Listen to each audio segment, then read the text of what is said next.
सीतामढ़ी से भ्रष्टाचार का एक बड़ा मामला सामने आया है। बिहार सरकार के अनुसूचित जाति और जनजाति कल्याण मंत्री लखिंद्र पासवान के हस्तक्षेप के बाद कल्याण विभाग में कार्यरत एक डाटा एंट्री ऑपरेटर की सेवा समाप्त कर दी गई है।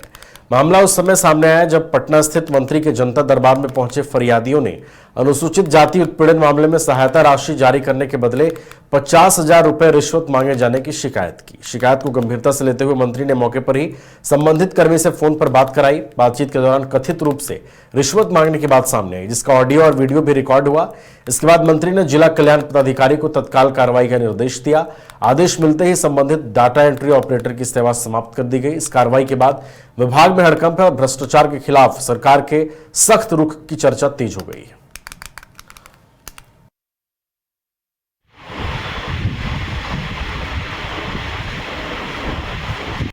कल 11:34 में एक फ़ोन आया था। उनके द्वारा बताया गया कि एक हमारे यहाँ डाटा एंट्री ऑपरेटर है श्री चंदन कुमार, जो संवर्षा अकाउंट संख्या 129/26 में जो लाभुक हैं, ये लाभुक के जो जानकार लोग हैं उनसे 50,000 रुपये का डिमांड कर रहे हैं। तो कुछ देर के लिए तो फ़ोन होल्ड हो गया। फिर उसी समय मैंने देखा कि चंदन कुमार से किन्हीं की बातचीत हो रही है। फिर चंदन कुमार की जैसे बातचीत खत्म हो गई तो मेरा एक्टिव हो गया फ़ोन। फिर सर ने कहा कि हमारे पास एविडेंस है, इनके द्वारा 50,000 राशि की मांग की गई है। मुझे बहुत ही बुरा लगा। मैंने मंत्री महोदय निर्देश दिया गया उनको निलंबित कर दीजिए। तो चूँकि वो बेल्टन के कर्मी हैं और संविदा कर्मी हैं, तो वैसी स्थिति में या तो उनका सेवा बेल्टन को वापस जाएगा या बर्खास्त, गंभीर आरोप है तो बर्खास्तगी के प्रावधान है। मैंने उस आलोक में उस कर्मी को तत्काल ही 1 घंटे के भीतर ही उनसे स्पष्टीकरण लेते हुए कि आपका क्या पक्ष है आप दीजिए, और उनके पक्ष को लेते हुए मैंने उनको बर्खास्त कर दिया। क्योंकि सरकार का नीति जो है मतलब जीरो टॉलरेंस की नीति है, और हम सभी चाहते हैं कि हमारा जिला प्रशासक भ्रष्टाचार से मुक्त रहे। और ये आगे भी अगर इस तरह की कोई मामला आते हैं तो मैं उनके विरुद्ध अनुशासनिक कार्रवाई जरूर करूँगा। 11:34 में एक फोन आया। पटना सिटी के सुल्तानगंज थाना क्षेत्र में पुलिस ने नशीली दवाओं के खिलाफ बड़ी कार्रवाई करते हुए भारी मात्रा में नशीली इंजेक्शन और कफ सिरप बरामद किया है। पुलिस को गुप्त सूचना मिली थी कि खान मिर्जा मोहल्ले में नशीली सामग्री की सप्लाई की जा रही है। सूचना के आधार पर सुल्तानगंज थाना प्रभारी के नेतृत्व में एक विशेष टीम का गठन किया गया और इलाके की घेराबंदी कर छापेमारी की गई। इस कार्रवाई में 3 संदिग्धों के बारे में जानकारी मिली, जिसमें एक आरोपी को दबोचा गया जबकि 2 अन्य मौके से फरार हो गए। पूछताछ में गिरफ्तार आरोपी ने पुलिस को बताया कि नशीली सामग्री की सप्लाई सुल्तानगंज, आलमगंज, खाजेकला समेत अन्य थाना क्षेत्रों में होती थी। पुलिस के अनुसार गिरफ्तार आरोपी के खिलाफ पहले से भी आपराधिक मामले दर्ज हैं। पटना सिटी के एसपी राज किशोर सिंह ने प्रेस वार्ता में अधिक जानकारी दी है और पूरे मामले की जांच जारी है।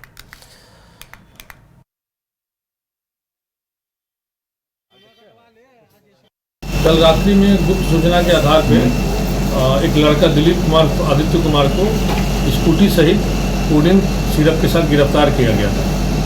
उनकी गिरफ्तारी और कन्फेशन और निशानदेही के बाद जिस मकान में वो किराए में रहता था उस घर पे जब सर्च किया गया तो फिर वहाँ से कोडिन कफ सिरप और हजारों नशीली इंजेक्शन बरामद हुए। कहाँ से गिरफ्तार किया जाता है? खान मिर्जा के पास ही रहता था लड़का आदित्य कुमार उर्फ दिलीप कुमार। ऐसे ही रहने वाला चौक का था। खान मिर्जा में किराए के मकान पे ये अवैध धंधा ये कर रहा था। कितनी कीमत होगी? 32 कीमत का तो अंदाजा हमको नहीं है। नगद कितना पकड़ा गया? नगद रुपया कितना बरामद? नगद रुपया 9,945 रुपया है, और जो इंजेक्शन है वो हजारों में 7,904 अलग अलग ब्रांड की इंजेक्शन है। लगभग 25,000 के आसपास इंजेक्शन है। कल रात्रि में गुप्त सूचना के आधार पर एक लड़का। राम मंदिर चंदा मामले को लेकर पूर्णिया सांसद पप्पू यादव के सांकेतिक प्रदर्शन का विरोध अब पूर्वी चंपारण में देखने को मिला है। मोतिहारी के गांधी चौक पर विश्व हिंदू परिषद और बजरंग दल के कार्यकर्ताओं ने पप्पू यादव का पुतला दहन कर विरोध प्रदर्शन किया है। कार्यकर्ताओं ने सांसद के प्रदर्शन को हिंदू आस्था का अपमान बताते हुए उनके खिलाफ कार्रवाई की मांग की है। प्रदर्शन के दौरान विहिप और बजरंग दल के नेताओं ने जमकर नारेबाजी की। विश्व हिंदू परिषद के बिहार झारखंड क्षेत्रीय प्रभारी अशोक श्रीवास्तव ने कहा कि धार्मिक भावनाओं को ठेस पहुंचाने वाले किसी भी कदम को बर्दाश्त नहीं किया जाएगा। उन्होंने सांसद पप्पू यादव के डीएनए टेस्ट कराने की भी मांग उठाई। प्रदर्शन में बड़ी संख्या में संगठन के कार्यकर्ता मौजूद रहे और पूरे मामले पर अपना आक्रोश जताया।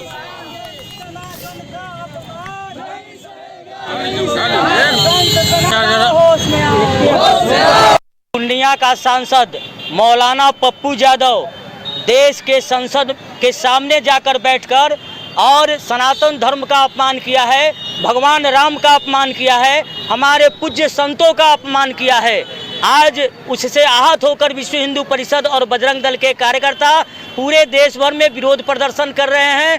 उसी के तहत आज गांधी चौक पर विश्व हिंदू परिषद और बजरंग दल के कार्यकर्ता सांसद पप्पू यादव के डीएनए टेस्ट की मांग करता है कि निश्चित रूप से वह मौलाना है, इसलिए बार बार वह धर्म विरोधी बयान देता है और धर्म विरोधी नौटंकी करता है। उसी नौटंकी के खिलाफ आज गांधी चौक के चौराहे पर पप्पू यादव के पुतले में बजरंग दल भागलपुर में किशनगंज से कांग्रेस विधायक कमरुल हुदा ने प्रेस वार्ता कर छात्र आंदोलन और पेपर लीक मामले को लेकर केंद्र और राज्य सरकार पर निशाना साधा। उन्होंने आरोप लगाया कि छात्रों की आवाज दबाई जा रही है और आंदोलनकारियों के साथ अन्याय हो रहा है। विधायक ने कहा कि छात्रों पर दर्ज मुकदमे वापस लिए जाएं और निर्दोष युवाओं को राहत दी जाए। उन्होंने दावा किया कि भागलपुर में कई छात्रों पर मामले दर्ज हुए हैं, जिससे गरीब परिवार परेशान है। कमरुल हुदा ने चेतावनी दी कि यदि 15 दिनों के अंदर मुकदमे वापस नहीं लिए गए तो कांग्रेस देशव्यापी आंदोलन करेगी। उन्होंने कहा कि पार्टी छात्रों के अधिकार और भविष्य की लड़ाई जारी रखेगी। वो आवाज इतनी गूंजी हमारे छात्रों की, हमारे युवाओं की, जो पूरे देश के सभी राज्यों के सभी जिलों तक ये आवाज पहुंची। आवाज क्या था, वो गूंज क्या था? वो गूंज यही था कि पेपर लीक एक माँ बाप के दिल से पूछा जाए। एक माँ बाप अपने बच्चों को तैयार करता है, गरीब माँ बाप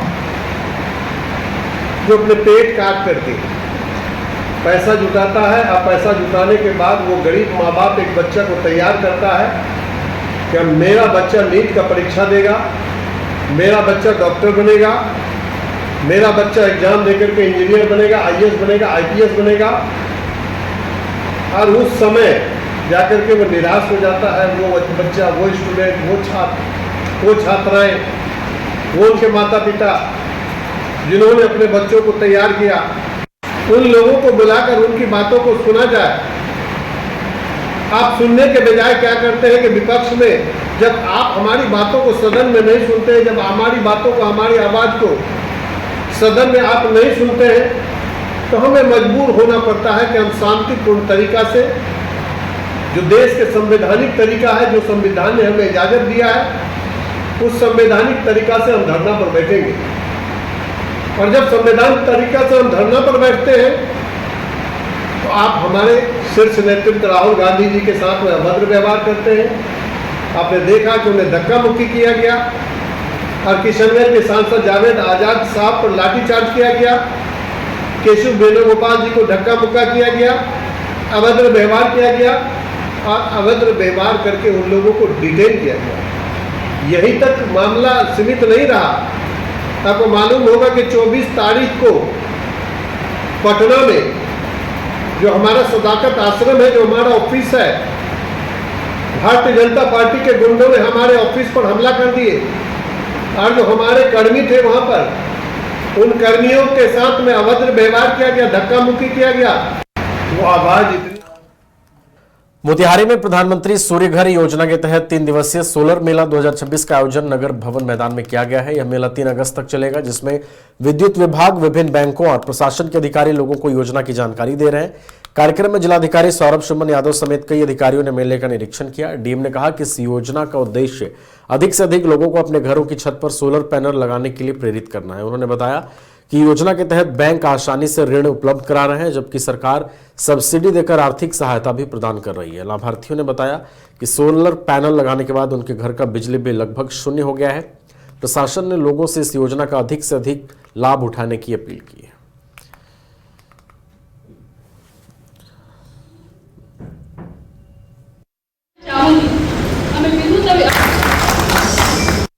north Bihar power distribution company limited के संयुक्त प्रयास से आज ये सोलर मेला सा लोन मेला का आयोजन किया गया है। जो पीएम सूर्य घर मुफ्त बिजली योजना है, इसके लाभ लोगों को बताए जा रहे हैं और जिनको लोन चाहिए लगाने के लिए उनको ऑन द स्पॉट वहीं पर लोन मिल जाएगा। तो सभी जो बड़े बैंक्स हैं ये आए हुए हैं, उनके साथ हम लोगों ने बैठक भी किया है और लोग इस योजना को लेकर काफ़ी उत्साहित हैं। और इसका बहुत अच्छा डिमांड आ रहा है। सारे वेंडर्स भी यहीं पे मौजूद हैं, तो ये वन शॉप लोकेशन है जहाँ अगर लोग आए तो उनको वेंडर से भी बात कर सकते हैं, अपना जो प्रोडक्ट है उसको सिलेक्ट कर सकते हैं जितनी उनकी रिक्वायरमेंट है, और साथ ही साथ उनको लोन दे सकते हैं। हम लोग का प्रयास है कि जो ज़्यादा से ज़्यादा हमारे ज़िले में ये जो सोलर पैनल्स हैं वो इंस्टॉल और लोगों का बिजली बिल समूह सुनिश्चित बस। घर रहने का मकान भर नहीं, ये खुशियों की तिजोरी है। दरवाजे पर दस्तक देता पड़ोस, खिड़कियों से उमड़ आता आसमां, तारों में उलझी ऐसी ना जाने कितनी दास्तां। कहती हैं चले डायमंड सिटी, एक सफर हम सफर के साथ अपने घर तक। Diamond city, life long bonding, 500 से ज्यादा खुशहाल डायमंड परिवार। जल्दी करें, सिर्फ 200 फ्लैट बाकी। आज ही बुक करें अपना आशियाना।